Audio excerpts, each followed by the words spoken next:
بسم اللہ الرحمن الرحیم۔ السلام علیکم ورحمۃ اللہ وبرکاتہ۔ سردیوں میں غسل جنابت جلدی کرنا۔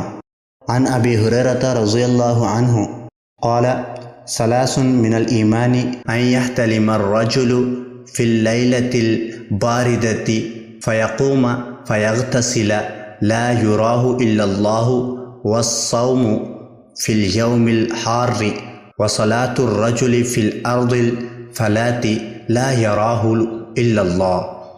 حضرت ابو ہریرہ رضی اللہ تعالی عنہ سے موقوفاً مروی ہے کہ تین چیزیں ایمان کے اعلیٰ کاموں سے تعلق رکھتی ہیں۔ پہلی یہ کہ کسی شخص کو سردیوں میں غسل جنابت کی ضرورت پیش آ جائے اور وہ ایسے وقت میں غسل کرے کہ باقی لوگوں کو معلوم نہ ہو، یعنی اسے کوئی دیکھ نہ سکے۔ دوسری یہ کہ گرم دن کا روزہ رکھنا، اور تیسری یہ کہ کسی ایسی بیابان جگہ میں نماز پڑھنا جہاں لوگ اسے نہ دیکھ رہے ہوں۔